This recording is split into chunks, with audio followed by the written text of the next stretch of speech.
Right, hey guys, we are back again with our Kingdom Hearts catch-up. We are going to move on to Birth by Sleep. Yep. I really liked Birth by Sleep. I've never finished it because the boss fights are just too hard for me. I'm not gonna lie. I bought a PSP just to play this game. I bought it off you, actually. Like when I had no business owning a PSP. Like, I had like a next-gen console and I was like, I need to play Birth by Sleep. I liked it. I liked it. I think a lot of people love this game because they love the characters. Yeah. And as we were talking about this, getting ready for this, I realised I actually don't really like anyone in Kingdom Hearts. Not even Sora. Like, I have no particular love for him. Like, we're going through all the characters and I'm like, I don't like that person. I don't like that person. Sora's a good boy. Sora's a good boy. I'll let him off, but I think the main characters is what people really loved about this game. Yeah.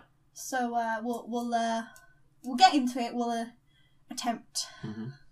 This was kind of the first sort of. It was the beginning of the downward spiral. Yeah, this is the beginning of the spin-offs. This is where it started to get a little crazy. Okay, take it away, Jake. Okay, so we last finished talking about Xehanort and who he was and where he came from. At the start of Birth by Sleep, he's a 80-year-old, like, decrepit old man, and he takes a boy called Ventus as an apprentice. We are going to completely ignore the fact that Ventus was a Keyblade master hundreds of years ago in the mobile game, because that just don't make sense. They've never explained it. So, that's not us that's not us not knowing. That's them not saying. Yeah, it's just not been explained at all yet. 3's coming, people. 3's coming. So be fine. He takes this boy called Ventus as an apprentice, and his real reason isn't that he wants to be a brilliant teacher, it's that he wants to possess him and use him as a vessel. Standard. I mean, you know, who doesn't go to teach him for that? The reason that's funny is because he's a teacher. I'm laughing at that like a maniac, and everyone's like, why is that even funny? So Ventus proves to be too weak to handle Xehanort's essence, I guess. Phrasing. Yeah. I was trying to think how to phrase that in a really good way. No. So Xehanort decides, I'll just mess him up, and extracts all the darkness from his heart, and this creates another being called Vanitas, who weirdly looks like Sora. He's very extra in his aesthetic. He's got like a skin-tight little catsuit. It's like a Venom, kind of, yeah. It's kind of weird. But this process also gives rise to something called the Unversed, which is a little creature thing. They're all little creatures.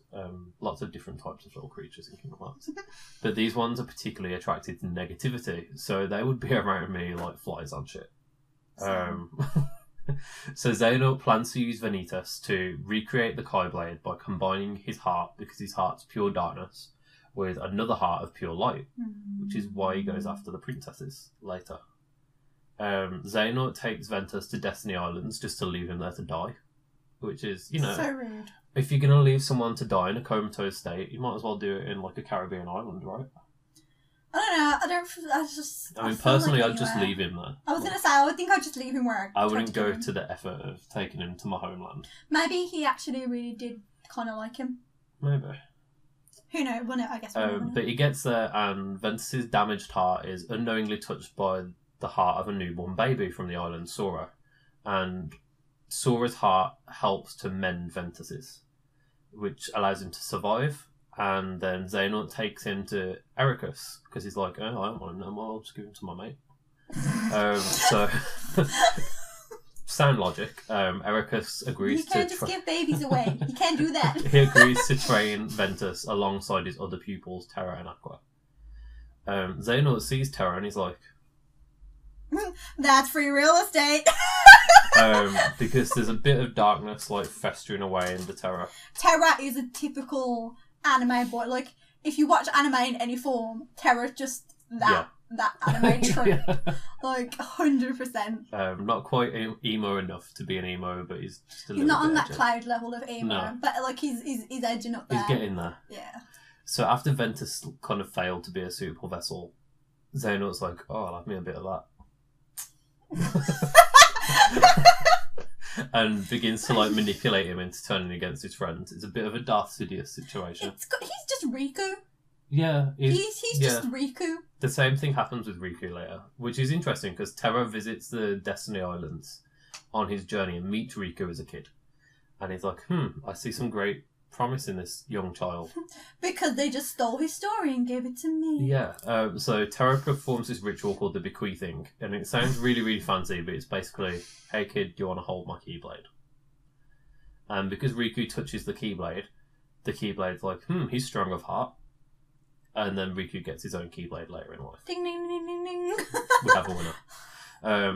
Round about the same time, Aqua travels to a world called Radiant Garden and meets a young girl called Kairi, who turns out to be really important later.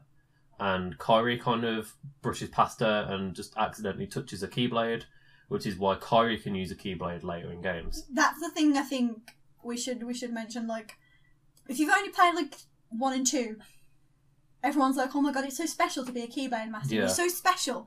And then by the end of 2, By the everybody's time got a 3 comes Keyblade. around, literally everyone will have a Keyblade. So I think that's a good point to remember. Like, that's the reason why other people have them, because they don't mention that in the base games. No.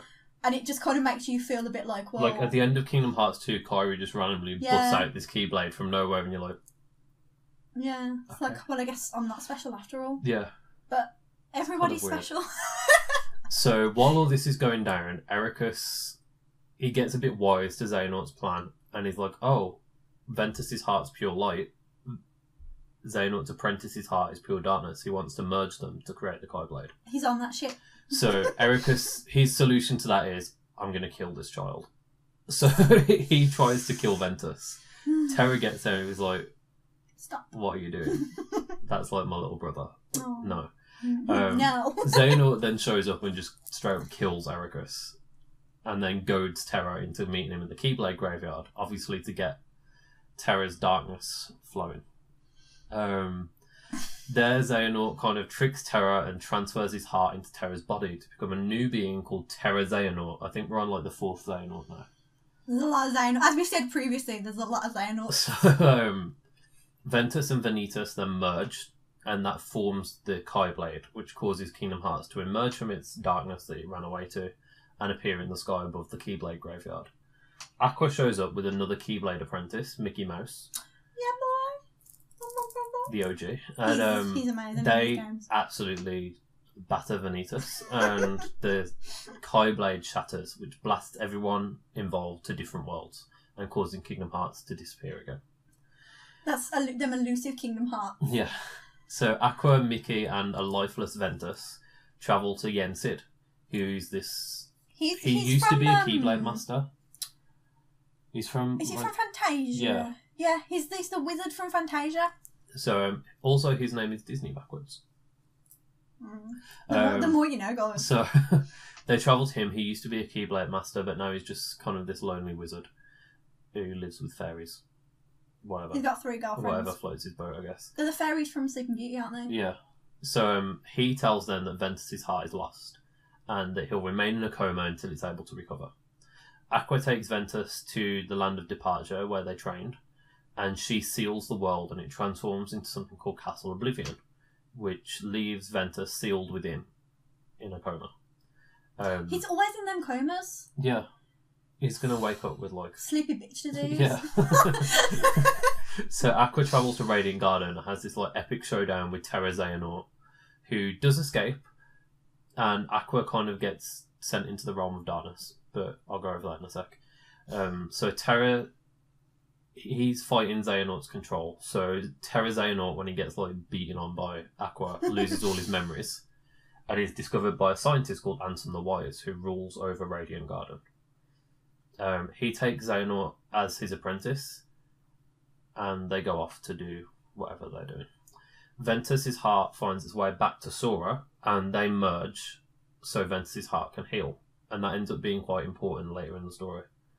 Aqua just kind of ends up lost in the realm of darkness, and she discovers that time doesn't flow there, so she's just chilling. She's just chilling. She's a very popular character, Aqua, isn't she? Yeah, I kind of like her. She's a bit of a bad bitch. She is a bad... To be fair, lots of people in Kingdom Hearts are bad bitches. Yeah. About a year after That's like the end of Birth by Sleep. But about a year after, Xehanort begins to regain his memories as Master Xehanort, the old guy. He convinces another apprentice of Ansem's, Braig, to help him convince Ansem to start experimenting on the heart and extract its darkness. And this creates the Harless. Ansem discovers their plan and he's like, nah mate, we can't be doing this. Get out of my lab. Don't. You're breaching like so many health and safety rules. So he refuses, and then Xehanort and Braig convince all his other apprentices to just gang up on him and banish him to the realm of darkness. So they extract their own hearts and become heartless, but this creates nobodies which go on to form Organisation 13. With some other stay nobodies. with us. Right. So Xehanort then takes Ansem's name and identity and just pretends to be him. That's why I keep calling him Ansem. In this video, I've referred to him as Ansem loads of times. It's like I can't separate my. So Xehanort's Heartless becomes known as Ansem, Seeker of Darkness, because Ansem's just not a cool enough name on its own. And he begins to lead an army of Heartless across loads of different worlds in an attempt. He wants to swallow all these worlds and use all the hearts that he collects to make his own artificial Kingdom Hearts. And the nobody, Xemnas, he sets out to find more nobodies to join Organisation 13. The real Ansem the Wise is like roaming around in the realm of darkness. He uses the power of darkness to escape, but doesn't let it consume him. And he takes up the name Disney, which stands for Darkness in Zero and isn't a veiled reference to Disney at all. He disguises himself in these red robes and a mask. I don't really know why he does that. Just fancied a new look, I guess. Go off, I guess. And he takes up residence in this old abandoned mansion and just dedicates all his time to studying the nobodies, the Heartless, and Xehanort, because he wants to find out what's going on. What's going on? And then that leads us nicely into Kingdom Hearts 1. Okay, so let's have a little roll back. So when a heart leaves a body, that produces a Heartless and a nobody. Yeah, the darkness inside the heart will turn into a Heartless. The shell becomes a nobody. Yeah. Which makes no sense. But that's what happens. Because you'd think it'd be the other way around. So that's important. As we said with the organisation, we'll move on to them later. So Birth by Sleep is basically... It's a tragedy. It's a heavy game. It's a very like... And apparently Kingdom Hearts 3 is going to be worse. It's the darkest of all the games. Yeah, for sure. It's kind of there to just fill in Xehanort's backstory. Yeah, what's going on, what he's up to. Aqua becomes more prevalent, I think, because she was really popular. Yeah. So, again, just Xehanort collecting his bodies... trying to get that Kingdom Hearts is essentially the plot of that game. Yeah. At some point in 3, Sora will find Terra, Aqua and Ventus. So they're important characters to know.